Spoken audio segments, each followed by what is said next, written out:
Next article है हमारा to find the asymptotes of the conic. Students, इससे पहले कुछ समरी ऑफ द रिजल्ट थी, ये मैं आपको पहले ही सारा नेचर वगैरह बता चुकी हूँ, तो आपको ये समरी ऑफ द रिजल्ट्स करने की ज़रूरत नहीं है। ठीक है, अब नेक्स्ट आर्टिकल है to find the asymptotes of the conic. मैंने शायद आपको पहले भी बताया हो, असीमटॉट्स का पूरा चैप्टर आप कैलकुलस में पढ़ोगे। यहाँ सिर्फ डेफिनेशन एक रिजल्ट यूज़ होना है, तो मैं आपको बता देती हूँ। जनरली असीमटॉट्स एक तरह का टेंजेंट ही है, लेकिन वो टेंजेंट एट इन्फिनिटी बनता है। मीन्स रियल में वो टेंजेंट नहीं होता, पर हम एज्यूम कर लेते हैं कि वो लाइन अगर कहीं टच करेगी जाके तो इन्फिनिटी पे टच करेगी, तो उस लाइन को हम बोलते हैं असीमटॉट्स। जैसे मैं आपको छोटा सा एक एग्जांपल ड्रॉ करके बताती हूँ कि सपोज करो ये आपके पास एक पैराबोला है, ठीक है, और यहाँ से मैं एक लाइन ऐसे ड्रॉ करती हूँ इस तरह से कि जाते जाते बाद में जो है इसकी ब्रांच के पैरेलल हो जाए। ठीक है, अब ये ब्रांच या पैराबोला की कभी ख़त्म नहीं होती, ऐसे इन्फिनिटी पे जाती है। तो इस लाइन को मैं कहूँगी कि मुझे यहाँ तो नहीं दिख रही, पर हो सकता हो कहीं जाके जब ये, क्योंकि देखो स्टार्टिंग में गैप थोड़ा ज़्यादा होता है, मान लो मैं लाइन को ऐसे भी ड्रॉ करूँ, स्टार्टिंग में गैप थोड़ा ज़्यादा होता है ये वाला, फिर कम होता जाता है, तो हो सकता हो कहीं ना कहीं इन्फिनिटी पे जाके टच कर जाए। तो वो लाइन जो इन्फिनिटी पे जाके टेंजेंट बनती है, उस लाइन को हम बोलते हैं असीमटॉट। ठीक है, अब आप कहोगे टेंजेंट एक लाइन है, ठीक है, यहाँ हम जो काम करेंगे एक लाइन से ना करके पेयर ऑफ टेंजेंट से काम करेंगे। ठीक है, तो इसीलिए उसने लिखा है असीमटॉट्स। तो यहाँ हम किससे काम करेंगे? पेयर ऑफ टेंजेंट लाइन से, तो ऑब्वियसली वो सेकंड डिग्री की होगी।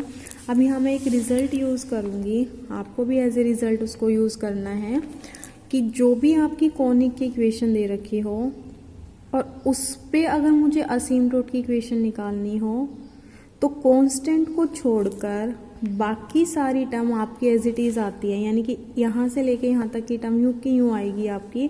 आप जब उसमें कैलकुलस में करोगे तो आप देखना जो आपको स्टेटमेंट दे रखी होगी आंसर में, जो एक्स वाई वाली टर्म है वो एज इट इज़ आएंगी। सिर्फ डिफरेंट आता है तो क्या आता है? डिफरेंस आता है कांस्टेंट का कॉनिक में, और असीमटॉट की इक्वेशन में डिफरेंस सिर्फ एक कांस्टेंट का डिफरेंस होता है, बाकी सारी टर्म सेम चलती हैं। आप अगर कैलकुलेट ना भी करो तो यहाँ से देख के यूँ का यूँ लिख सकते हो। ठीक है, तो वही लिखा है, देखो, since the equation to the asymptotes differ from the equation of conic by a constant, hence the equation of asymptote can be written as. क्या करा उसने? असीमटॉट की इक्वेशन यूँ की यूँ लिख दी, बट सी की जगह उसने क्या ले लिया? C plus lambda. आप चाहो तो पूरे इस सी की जगह सी डैश भी ले सकते हो। देखो, मैं सी डैश लेके भी करवा दूंगी, लेकिन उससे एक तो थोड़ी सी कैलकुलेशन लंबी पड़ती है, दूसरा आप अगर बुक से पढ़ते हो, ठीक है, क्वेश्चन भी बुक से करोगे तो उसमें आपको कोई प्रॉब्लम ना आए, तो इसलिए मैं आपको इस बुक के तरीके से ही करवा रही हूँ। कांस्टेंट सी की जगह उसने क्या ले लिया? C plus lambda. अब ये जो इक्वेशन है ये रिप्रेजेंट करती है pair of tangents, pair of asymptotes. Pair of tangents हैं, लाइंस हैं, यानी कि मैं बोल सकती हूँ this represent the pair of lines. अब आ जाओ नेचर पर। आपको पता है जब भी कोई equation pair of lines indicate करेगी तो delta should be equal to 0। ठीक है, तो इस केस में डेल्टा को मुझे क्या लेना पड़ेगा? 0। अब देखो, ऊपर वाले के लिए डेल्टा है, इसके लिए मैं डेल्टा डैश ले लूँगी। अब क्योंकि हमारे पास दो इक्वेशंस हैं, दो इक्वेशंस हैं। एक इक्वेशन है ax² plus 2hxy plus by² plus 2gx plus 2fy plus c is equal to 0, and दूसरी इक्वेशन है ax² plus 2hxy plus by² plus 2gx plus 2fy plus c plus lambda equal to 0।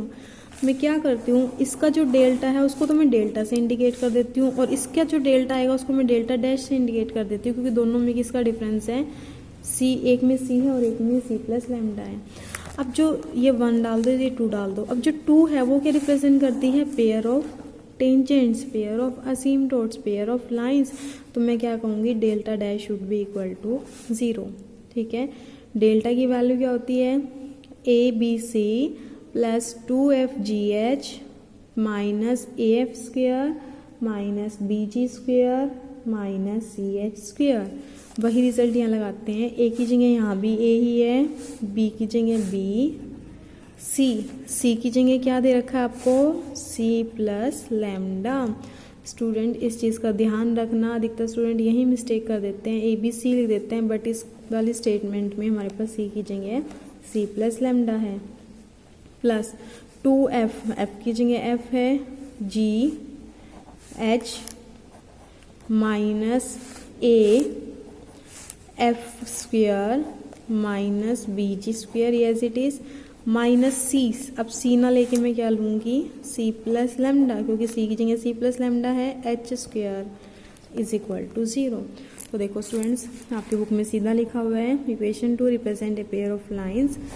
Condition लिखी हुई है भाई, A B C plus lambda plus 2f G H minus A F square minus B G square minus C plus lambda H square. C की जगह C plus lambda, ऐसे ही यहाँ भी सी की जगह सी प्लस लैम्डा।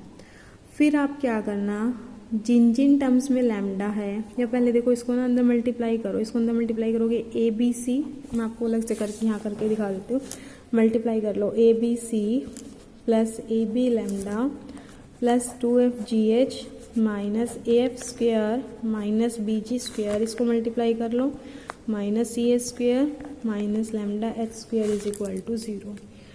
अब आप क्या करो, जिन जिन टर्म्स में लैम्डा उनको इकट्ठा कर लो, एक इस टर्म में लैम्डा है और एक इस टर्म में लैम्डा है, ठीक है, इनको इकट्ठा कर लो, लैम्डा को बिना लैम्डा वाली पहले लिख लो, पहले बिना लैम्डा वाली टर्म लिखो, A B C plus 2f G H minus A F square minus B G square minus C H square, ये दोनों लैम्डा वाली टर्म है, इसमें से लैम्डा कॉमन ले लो, यहाँ से क्या बचेगा, A B minus H square is equal to 0। अब ये देखो पूरी की पूरी किसकी वैल्यू आ गई, डेल्टा की वैल्यू आ गई। ऊपर वाली इक्वेशन में तो हमने किसका नाम दिया था, डेल्टा का, delta plus lambda A B minus H square is equal to 0। Lambda निकाल लो यहाँ से, डेल्टा उधर जाएगा, minus delta A B minus H square. देखो जो हमने असीमटोट की इक्वेशन लिखी थी उसमें जो हमने खुद से इंट्रोड्यूस किया था, क्या इंट्रोड्यूस किया था, लैम्डा, वही हमें फाइंड आउट करना था, वो हमारा आ गया minus delta upon A B minus H square. ये वाला लैम्डा आप यहाँ इक्वेशन ऑफ असीमटोट में पुट कर दो। देखो इक्वेशन ऑफ असीमटोट में पुट करोगे तो एज इट इज ये पुट कर रखा, ठीक है, this is the equation of asymptote, जो कि आप क्वेश्चन नंबर 3 कह रहे थे वो इसी पे बेस्ड है, ठीक है। मैं आपको नेक्स्ट वीडियो में करवा दूंगी वो क्वेश्चन भी। तो जैसे आर्टिकल किया इसी तरह से हम करेंगे, आप यहाँ पुट करना, आपका आंसर आ जाएगा। दूसरा देखो एक नोट दिया हुआ है क्योंकि क्वेश्चन में हम इसको यूज़ करेंगे, equation of conjugate hyperbola is करके नहीं दिखाना, बस इतना ही दिखाना है कि जहाँ ये लैम्डा था उसकी जगह 2 लैम्डा हो जाएगा, मीन्स लैम्डा की वैल्यू आई थी तो यहाँ क्या आ जाएगा, ट्वाइस, ये बनेगा कॉन्जुगेट हाइपरबोला। एक्चुअल में होता क्या है, देखो जितना डिफरेंस कोनिक और असीमटोट में होता है, यानी कि आपका कोनिक था, जितना डिफरेंस कोनिक और असीमटोट में होता है उतना ही डिफरेंस असीमटोट और कॉन्जुगेट हाइपरबोला में होता है, सेम डिफरेंस है। इन दोनों में इस क्वांटिटी का डिफरेंस है, देखो इन दोनों में कंपैरिजन करो तो इतनी क्वांटिटी का डिफरेंस है, फिर इसमें और हाइपरबोला में भी इतनी क्वांटिटी का रहेगा, तो मैं फिर से क्या करूँगी, minus delta upon B minus H square, एक पहले से एक और माइनस करूँगी तो कितना हो जाएगा, ट्वाइस, ठीक है। आपको ज़्यादा डिटेल में नहीं करना, सिर्फ इतना करना है, ये कॉनिक की इक्वेशन है, ये असीमटोट की है, कॉन्जुगेट हाइपरबोला के लिए ये ट्वाइस हो जाएगी, ठीक है। ये working rule to find the nature, ये मैं आपको सारा बता चुकी हूँ, इसको आपको करने की ज़रूरत नहीं है। इसके बाद हम एक्सरसाइज के क्वेश्चन करेंगे, मैं आपको वो नेक्स्ट वीडियो में करवाऊँगी, क्वेश्चन नंबर 3।